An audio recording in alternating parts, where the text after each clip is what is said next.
Welcome to Lawmen, a podcast about local legends and obscure curiosities from days of yore. I'm James Shakeshaft. And I'm Alistair Beckett-King. And Alistair, this is a live episode from the vaults. It is, and I have an apology to make. I bought a brand new pack of 10 batteries for $3.99, and that was a mistake. They were to go in the sound recorder for the live show, and they weighed nothing. They were like candy floss. They were called X. They were not a well-known brand. They were called Excelucell or something like that. They did not excel. No, they did not excel. I'm so sorry, everyone. I'm sorry, James. It's okay. I'm going to apologise for trusting Alistair to buy batteries. I mean, you could apologise for not bringing batteries with the recorder. Yeah. Oh, sorry, my laptop's running out of batteries. I can't. We're going to have to... What, no more apology there. Just play the episode. Play the episode, Joe. Thanks. Are we rolling there, Joe, on the recording? Oh, it's happening. Let's go live then.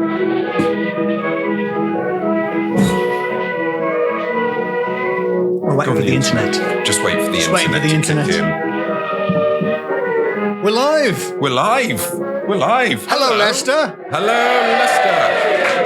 Hello, the internet. Hi, the internet.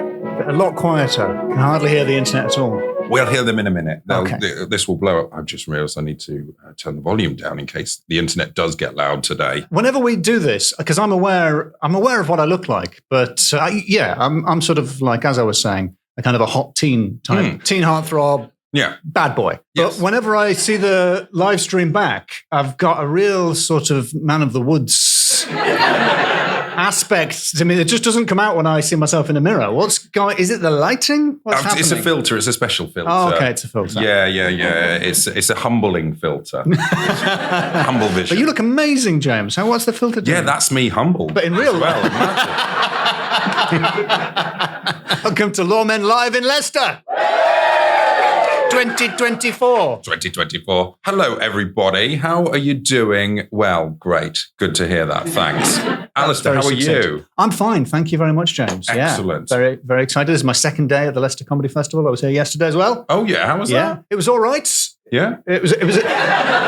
That went up. It was a little bit weird. It was a little bit weird. You said you were going to ask me if anything weird had happened. Yeah, well, now I want to know if anything weird happened. It wasn't that weird. Yesterday I was here doing a kids show because I don't know if you know, I'm a published children's author. I've written 2.5 books, and so I was doing a parents and kids show, and 4 grown-ups came, and the staff were like, "Oh, it's a kids show," and they were like, "Yeah, but we're here now." So they just four middle-aged adults with their pints just sat at the back. Wow. And I was like, "Do you want to be a detective?" And they're like, "Yeah, we want to be a detective. We want to learn how to be a detective." Woo! Oh, wow. Yeah, I was asking for help, and they were putting their hands up and everything. It was good. Right, I do honestly have some stuff to tell you about Leicestershire. I did do some research on a place in Nottinghamshire that I was going to tell you about, but then I thought I would have finger pointed at me that I don't know my counties. I've got county blindness, okay? It's a real condition that I'm in the process of making up. But listen out for that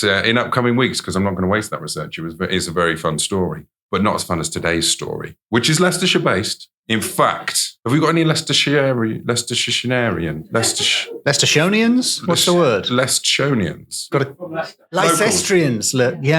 Locals? Lancastrians. I'm going to tell you about a place called Humberstone. Do you know the place? Do you know the Humberstone of Humberstone? It's just next to the KFC. There's some vigorous nodding happening for the benefit of the listener. Some real nods from the Leistites. Locals from the locals. We'll just say locals. So the Humberstone is thousands of years old. Aren't all stones thousands of years old? That's a very, apart from like hot new lava. Yep. And it is granite, and it stood 8 to 10 feet tall and 7.5 feet wide until the mid 1700s. What happened, James? Well, according to someone who wrote into Gentleman's Magazine in 1813, it's one of them things, as we've talked about before in the past, you could just name stuff. Yep. Before, when you were the first people to give things names, you could call them anything. Yeah. So I did do a bit of Googling into Gentleman's Magazine. I got somewhat distracted. No, don't. It was a magazine from the past. It was aimed at gentlemen. Do you think in those days people were rooting around the sidings of the railway and pulling out Gentleman's Magazine and just learning about standing stones? I'm like, 8 feet tall, eh? 4. 7.5 feet wide. Granite, you say? Thousands of years old, you say? According to someone who wrote in, JD, a fella, come on. JD, what JD. A lad. He just calls himself JD, so I'm going to call him JD. I don't think, that sounds like a self-applied nickname to me. I don't think his mum calls him JD. I was taught to drive by a JD. Were you? Yeah, JD. What, like a 12-year-old boy in a baseball cap yes. taught you how to drive? It was fully illegal. He didn't have the dual control either. He just kept leaning over and pushing my pedals.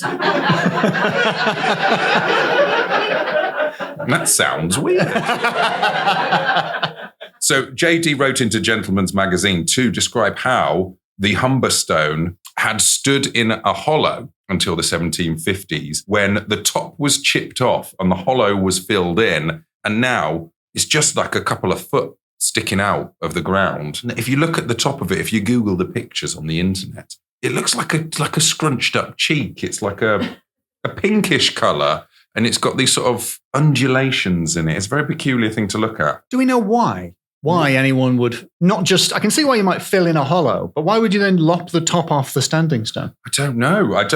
They say it was to enable the field to be like ploughed better. I think it was quite a bumpy field. Okay, so they sort of levelled it. And also they've got this big stone, which, I don't know, I guess they wanted it a bit flatter. That's the thing with standing stones. I can't stand how standing they are. Yeah. Make them flatter, I say. Yeah, okay. Sign my petition. If 100,000 people sign it, it will get debated.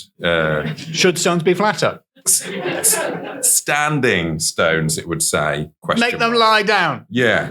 They all used to be lying down before, like, students in the 70s put them back up. Yeah. Back up is the real thing. Anyway. Sorry, are you a Stonehenge truther, James? Yes, jet fuel can't melt, whatever, I don't know, I've become confused. According to the then frequent remarks of the villagers, the owner of the land who did this deed never prospered afterwards. He certainly was reduced to absolute poverty and died about 6 years ago in the parish workhouse. This is in 1813. Is that JD? Are you quoting JD there, James? I'm quoting JD there. JD yeah, sorry, I should have changed. Could you do a sort of a young teen's voice? Got on the bus when we did this ever.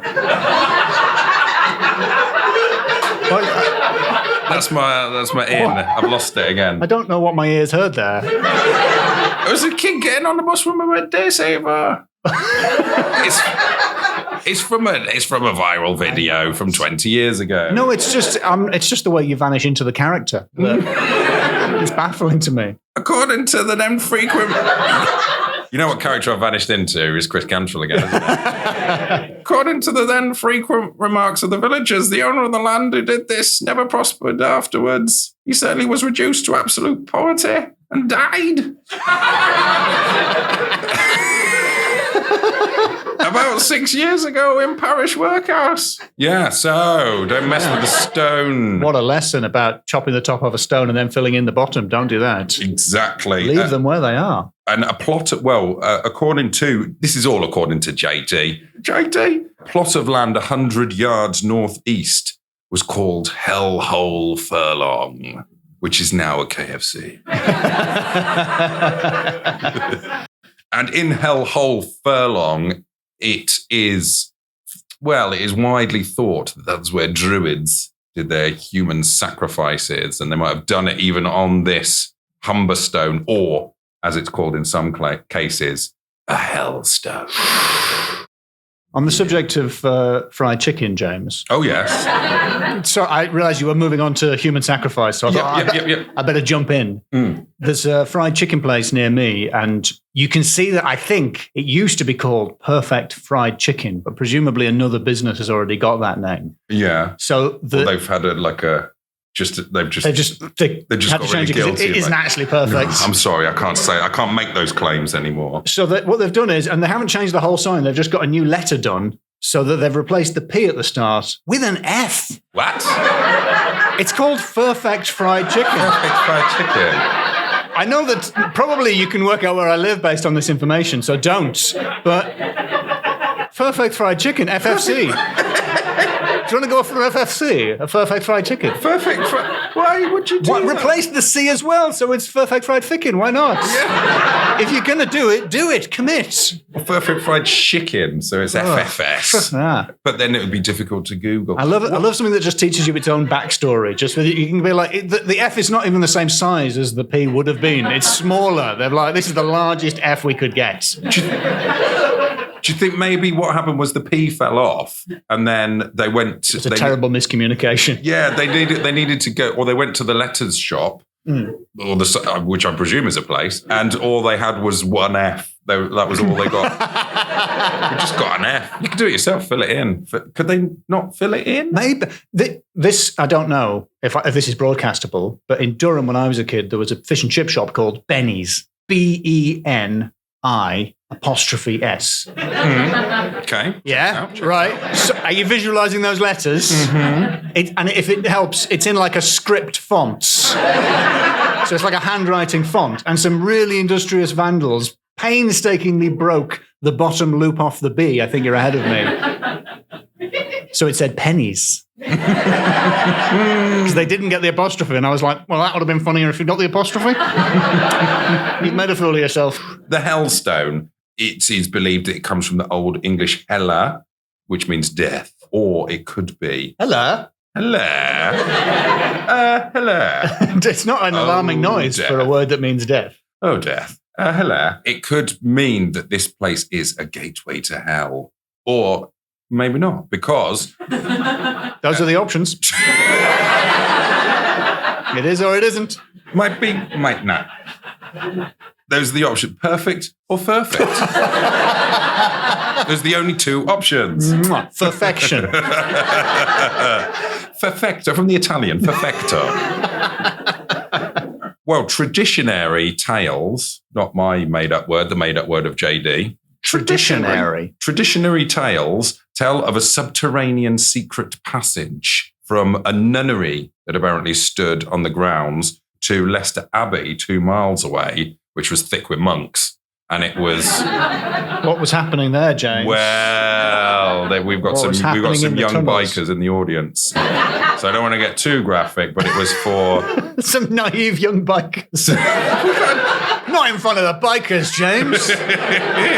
It was potentially used to allow illicit monk and nun... Chicanery? Yeah, chicanery. Yeah. Mischief, shenanigans. Rejoindery, I don't know. Joinery. Yeah, they were doing some secret woodwork down there. It could be a gateway to hell in that respect, because if the monks and nuns were getting up to such things, that would be something that, according to them self-same monks and nuns, would send them to hell. Yeah. So the devil will be all over that. You're very like much so. Perfection on chicken. Yes, exactly right. One of the big reasons that might not be true is because hell doesn't exist. And there was no nunnery. Yeah. But JD goes on to recount that fairies frequented or lived there. Now, says JD, some years ago, it was believed that fairies inhabited or at least frequented this stone, and various stories were told concerning those pygmy beings. How long have you worked as a newspaper boy? As a Victorian newspaper selling child?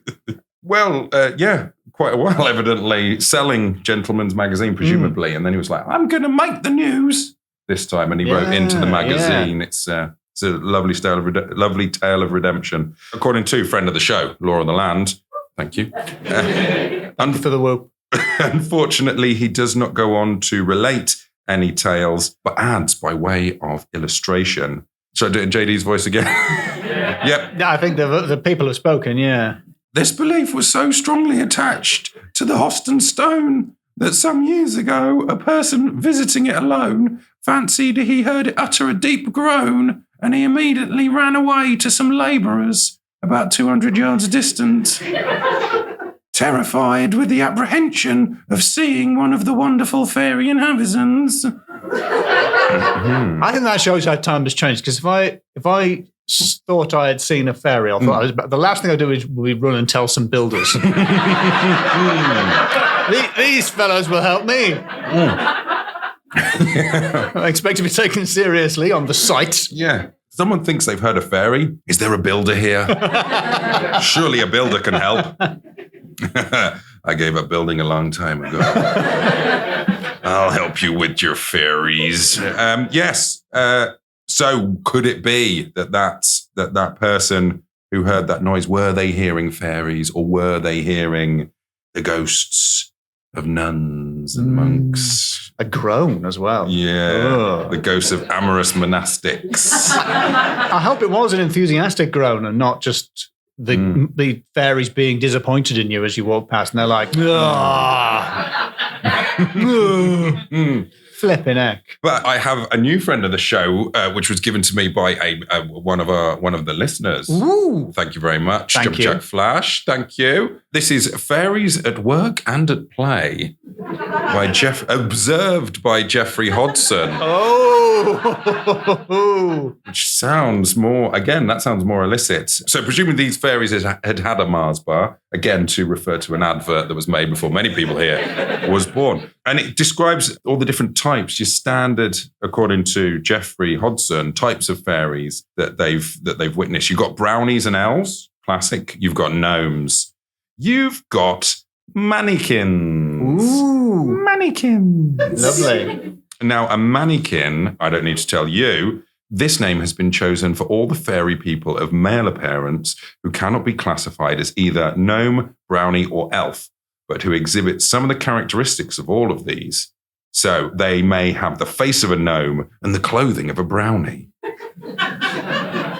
Perhaps with the long pointed foot of the elf. So yeah, mannequins are kind of made up of ones altogether. And yeah, they're made up all right, yeah. But they're quite detailed descriptions, and I'm sure this will become an episode in itself at a later date. There's some very the level of detail, though, there's a certain amount of detail where you can tell someone is lying. Do you know what I mean? Like when someone embellishes, like a kid's lying in school, the more... I remember a school friend who claimed he was late because his foot slipped into a hole and a crocodile bit it. Oh. Now, if he'd just not put the crocodile in the story, yes, I would have believed it. But the extra detail makes it obviously a lie. Yeah, because it could have been an alligator for all they know. If your foot's in it, you're not checking the shape of the snout, really, or asking it for its passport to see where it came from, because those are the two main differences. I beg your pardon? That's a very good point. And for the recording... that was really good. You're going to have to repeat that for the recording. James, what is the main difference? Let's pretend you thought of that. Oh, yeah. What is the main difference between an alligator and a crocodile? Well, I guess they wouldn't know whether they'd see it later or in a while. Copyright, not me. That wasn't my joke. Thank you very much. How does he think of these things? Where do I get my crazy ideas? This person. Someone saw some red mannequins on the hillside, and the main colouring is, of course, red. The shape it's spelled MANNIKINS. Yeah, I pronounced it. Mannequins. Okay. Mannequins. I just want to make it clear it's not like shop mannequins. No, it's more like ramekins. The little things that you get puddings in. Yeah. Those little bowls, they're the bowls that aren't classifiable as a different kind of bowl. Yes. It's a ramekin. Not a traditional shallow bowl, a ramekin. The ones that you've got 10 of on the top shelf in your cupboard because you get the goo puddings and you think they're going to come in useful. And they are when you're doing some painting. They're good for cleaning brushes. Life hack. Apparently, so this is all according to Geoffrey Hill of Longridge in Lancashire, November 1922. The shape of the head is most peculiar. It's very much flattened at the sides and almost comes to an edge at the center of the forehead, for there is practically no front surface. What? So how can you have an edge at the front? They got a 2D head. They've got a sharp head. Like a shark. Like some sharks are very... Yes. The nose is curved and very sharp and thin. The lips are very thin and slope upwards at the corners. The chin is prominent and pointed. Of course it is. If your face meets at a point at the front, your chin is going to be prominent and pointed. They wear crimson hats with either a tassel or a bell. I think I hear a tinkling. This is according to Geoffrey Hill. I think as I hear a tinkling sound all over the field. They're 4 to 6 inches high normally, but they can and do enlarge themselves.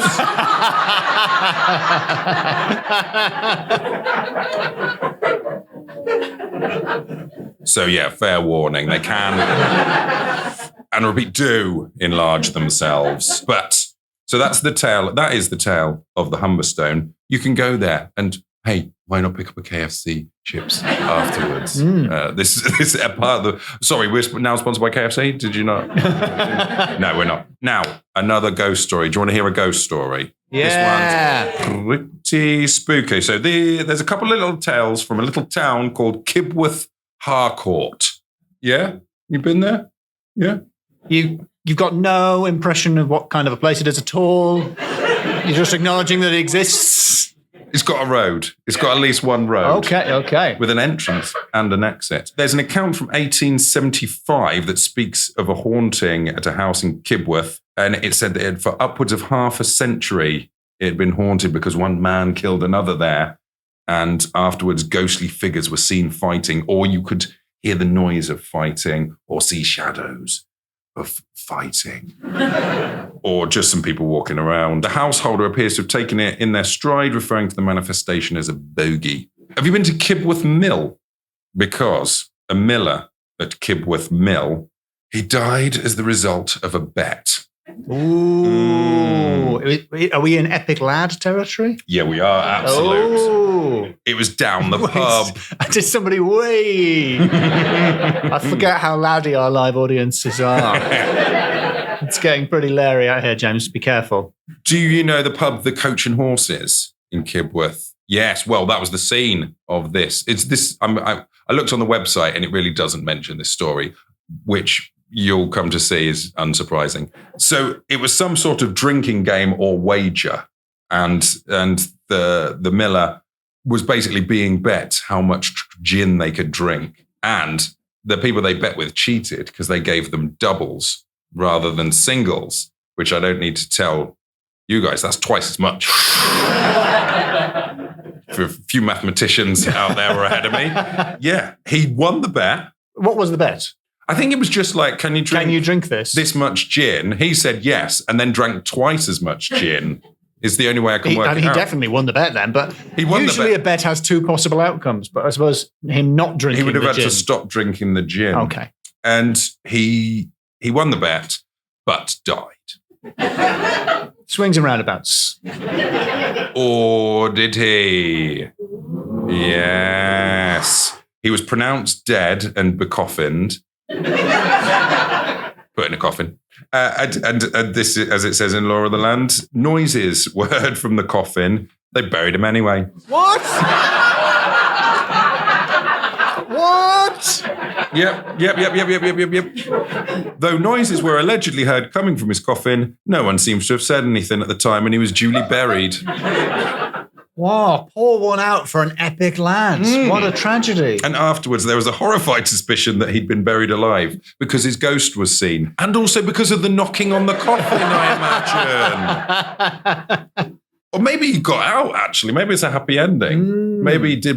His ghost was seen. He was one of those brown, muddy ghosts that you get that's really angry and has a horrible hangover.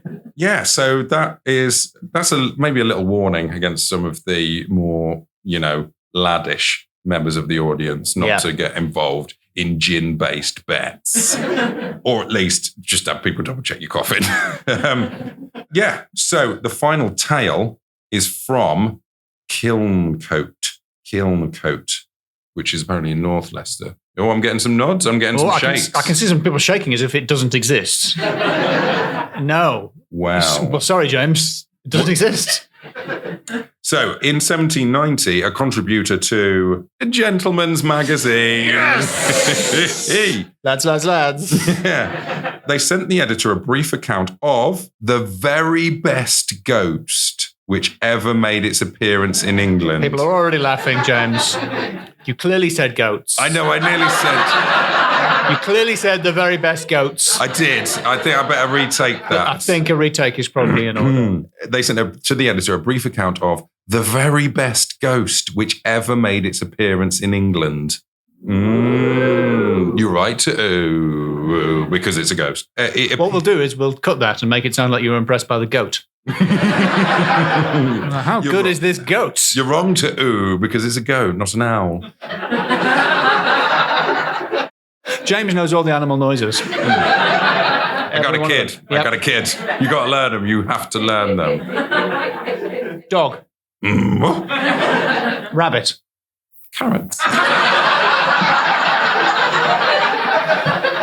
He's got me there. That's what a rabbit would say.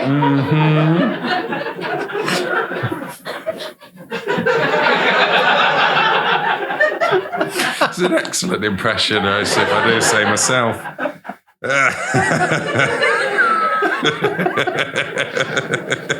Yeah. So, yeah, the best ghost ever, right? It appeared for several years, but very seldom, and only in the church porch in Kilncut in Leicestershire, which was discovered by a lady now living and then the rector's wife. They don't go into that. Oh, what happened there? They don't go into that. What happened there? Did the rector... What happened? She's now living. She's now living. So she was his zombie wife. She's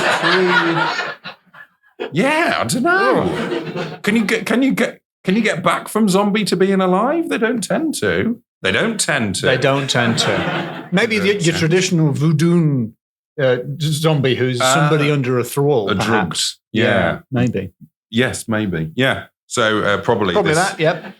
Probably this rector's wife is formerly a zombie. Yeah. There's no other explanation. NB, it was not a ghost that could appear ad libitum. Got to look that up. But I'm going to guess that means something to do with freely. Yes. Yeah. Yeah.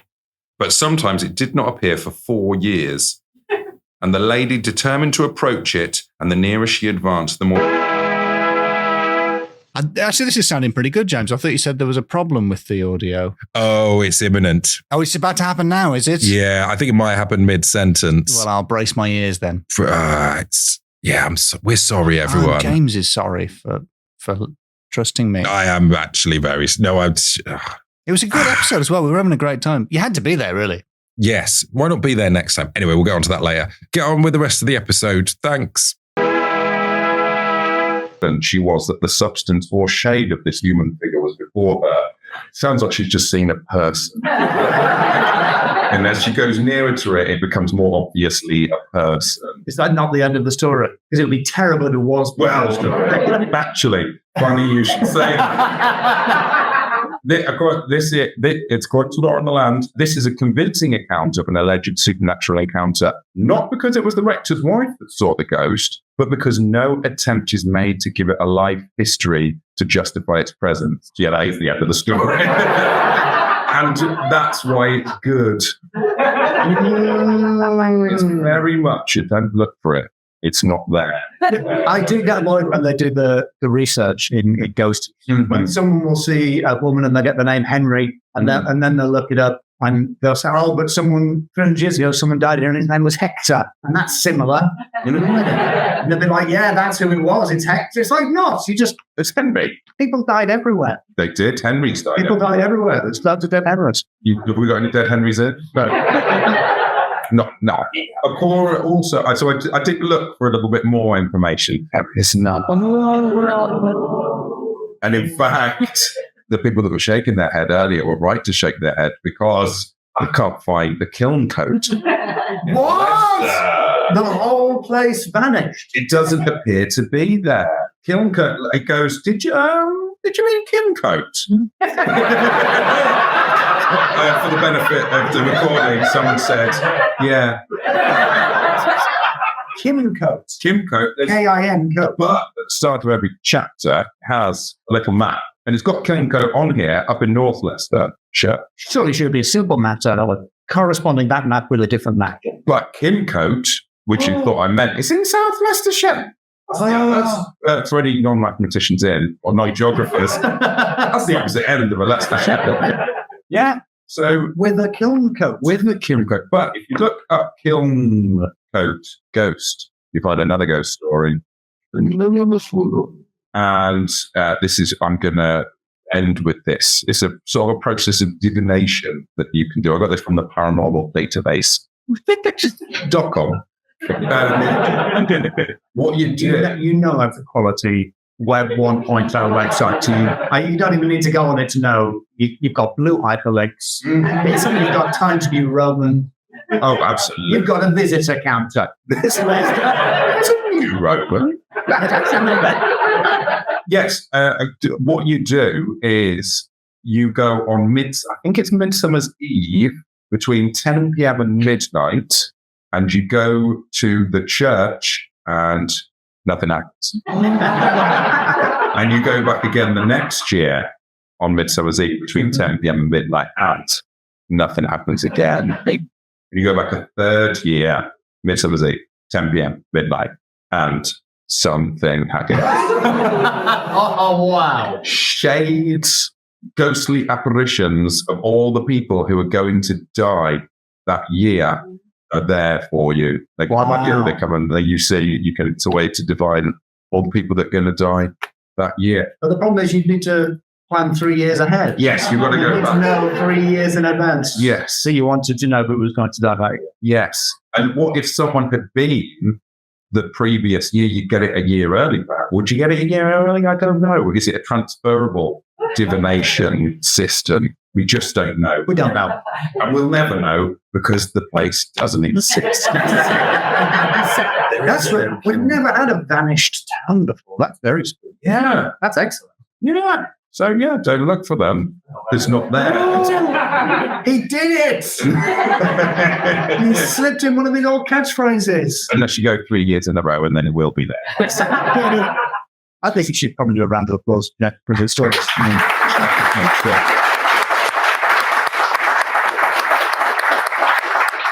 You ready to scores? You're gonna be like a bunch of Martin Scorsese's. And you have to be staying for the Marvel films. Still working out. He's so bad play. Yes. The shout out for Martin Scorsese if you watch it. Yeah, Martin. I think he pronounces it, scores it. Let's do some scoring, shall Let's we? score it, yeah. Have a look. On the internet, we're not going to bother reading what you have to say. We don't respect you. So while you're all thinking of it, shall we do the first two categories? Yes, let's. Before we get kicked out of the group. Yes. So first category. Names. Yeah. Okay, Kiln Coat. Kiln Coat. Did you? Oh, sorry. Coat. Did you mean Kiln Coat? No, that's good. Two very similar names there. I quite like that. I know that I suggested Perfect Fried Chicken, but I still kind of feel like it's a good name. I think that's I feel like that probably adds a couple of points. Humberstone, Hellhole, Furlong. Alcohol. I feel like Furlong takes away from it. It's well, okay. Shall I use its old English name, which was Hellhole Furlong? You reeled me right in there. I thought you were going to do a real one now. Kibworth Harcourt, which is a place, not a person. Really sounds like a person. Kibworth Harcourt? You reading a gentleman's magazine again, Kibworth. Kibworth Miller, Kibworth Mill, and the Kibworth Miller, Kibworth Miller. And I think that's it. Yeah, we didn't even get a name for the other writer in the gentleman's magazine. I think it's a 5, honestly. And I was going to knock one off for Coaching Horses, but you're right. It's such a high score in the pub game. Is it a 5? I'm seeing some nods, but it's just an audio medium. So yeah, it's 5. Yeah, some people are not going with it, but it's 5. It's 5. Oh, excellent. Survive. It's a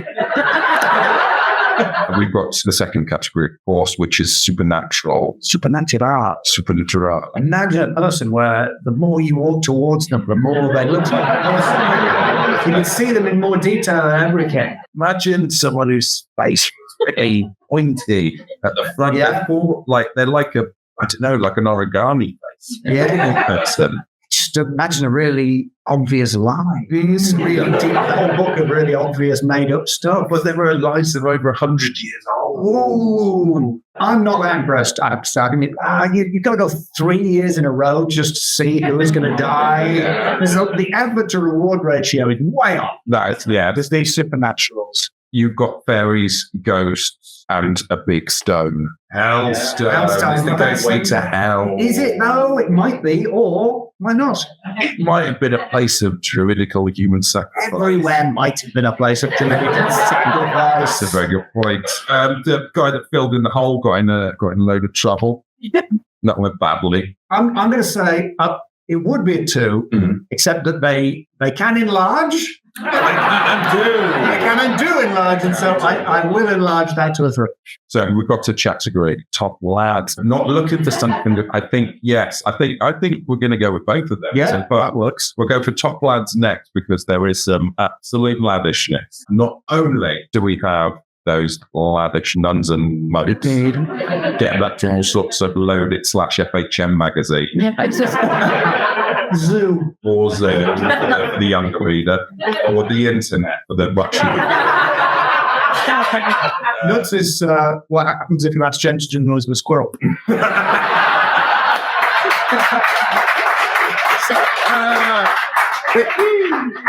Oh, we still got the other category. That should be the end. Thank you. Good night. We'll edit it the other way. What's this category again? Lads. Top black.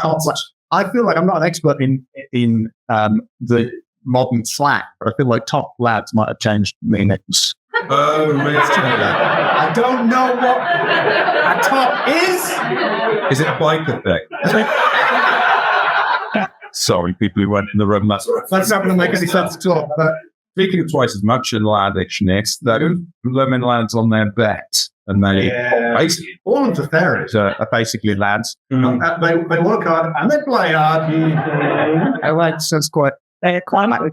They can and do in large. Yeah, they go large. Yeah, I've heard the lads do that. Does it mean that they just grow in size? Yes. Or they go home. They get smaller to get to the door. Yeah, having a bet, having a drinking game, and then the absolute lavishness of burying someone alive. I think it seems lavish. It was pure banter when we buried that man alive. I don't know. I feel like I honestly think it's a 5, but I just feel like just the testosterone in the room. The adrenaline is pumping. I feel like it might kick off. People are throwing pints and bottles at stage. We better run and find some builders. I think it's a 5 out of 5. Are you with me? Final category, don't look for it. It's not there. So, as long as we looked for it, we shouldn't have looked for it. Yeah.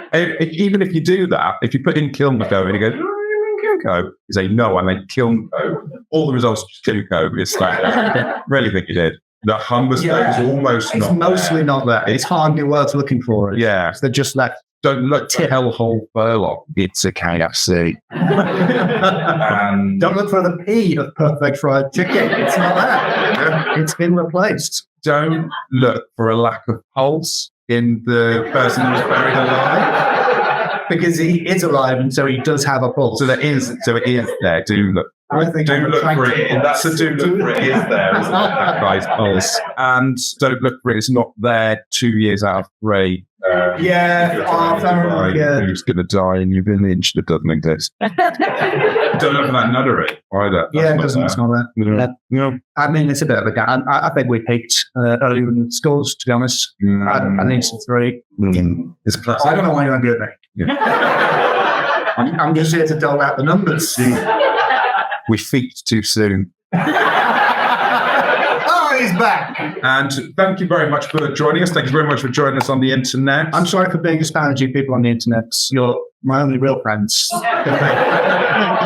And there's a link to coffee.com/lawmanpod. Someone asked me to remind them. Just watch this on the internet. Chip in, because these people won't bad.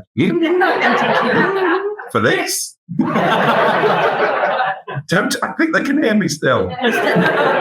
Thank you very much for coming, and it's lovely to see you all. Thank you. Yeah, sure then.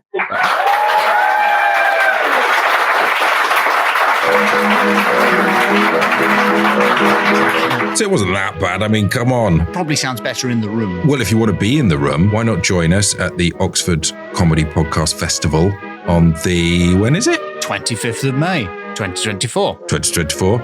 Or you can come and see me on tour in many cities. Look them up. I don't have time to tell you. You could join us on patreon.com/lawmenpod, where you get access to bonus episodes and you get access to the Law Folk Discord. And thank you very much to all the people that are already doing that. Your support is invaluable. We wouldn't have been able to buy any batteries without you. Yeah. Even bad batteries. Yes. And thank you very much to Joe for editing this episode. And thank you, the listener, for listening. Tell you what, have a little bonus bit at the end of the episode. Just a little few extra seconds of fun.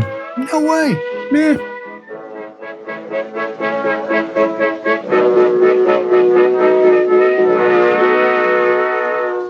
Just for topicality, I've had a brief look at the Discord and the news in general about the solar eclipse in America. Oh, yes. They've had earthquakes and eclipses. Yes. It's been very busy for America. It has been. Cats and dogs living together. Do you remember the eclipse in 2000? I think we were on holiday in Scotland. Oh. And the eclipse area was in the south. So I think I was possibly on the Isle of Iona on that day. But needless to say, it was overcast and, very, very unmoody, I think. It got a little bit dark, and that was it. But that's for me. Scotland. Yes. Everyone there was just, that's the nights of fair drawing in. They just said.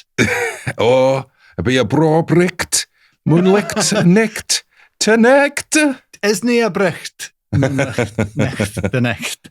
It's They said. nisi brecht. I was actually, Alistair, Where were you? You were actually on the moon? I was in France. Oh, wow. Ooh la la. Which at that time was the center of the eclipse. It was on the line of totality. You were on the line of totality. Absolutely. The LOT. Yeah. Shake shaft on the line. Big time. So if we could have spoken to you then, if we could have spoken to, I was going to say young James Shake Shaft, but you would have been a sort of strapping young buck. Well, it was only, I'm pretty sure it was only 7 or 8 years ago. Well, The year 2000. So yeah, which would have made you about a hot teen, were you? no, I was an hot 20-year-old. Oh no, actually, I would have been a hot teen if it was in. When was it? What was the actual date? I'm picturing you straddling the line of totality, looking like a hot teen, basically. Is that accurate? I think it was the 2000. So yes, I would have been a hot 19-year-old. Well, now I feel like we're objectifying you a bit. If you're 19, now I feel like you're vulnerable, and I shouldn't have said all that stuff about how hot you were. Oh, I was super hot though. Yeah, no, I'm sure the listener can imagine. Am I allowed to objectify myself? Well, if you don't, I will. Someone's got to. So let's be clear. Hot young James Shakeshaft is straddling the line of totality. I'm picturing jodhpurs. I don't know why. I don't think you're equestrian, but they were very, very baggy brown cords. Of course they were. But I just remember looking at it on a beach in France and probably near a jetty, and compared to some of the videos I've seen of Americans witnessing such a thing, I feel like we underplayed the situation somewhat. I imagine some Frenchman probably allowed maybe just a little bit more ash to develop on his cigarette, on his little black cigarette than usual. But I don't imagine he would have been running about and whooping and hollering and all the stuff I expect from Americans. Yeah, I think he'd done just an ever so imperceptibly slighter shrug. Yeah, maybe a little eyebrow movement. But I mean, have you seen how Americans react to street magic? Yeah. That's the street magic of space. So I'm not surprised that they were over the top about it. To be honest, it looks like they've had a whale of a time. I feel quite jealous. Yes, I can't begrudge them a bit of fun.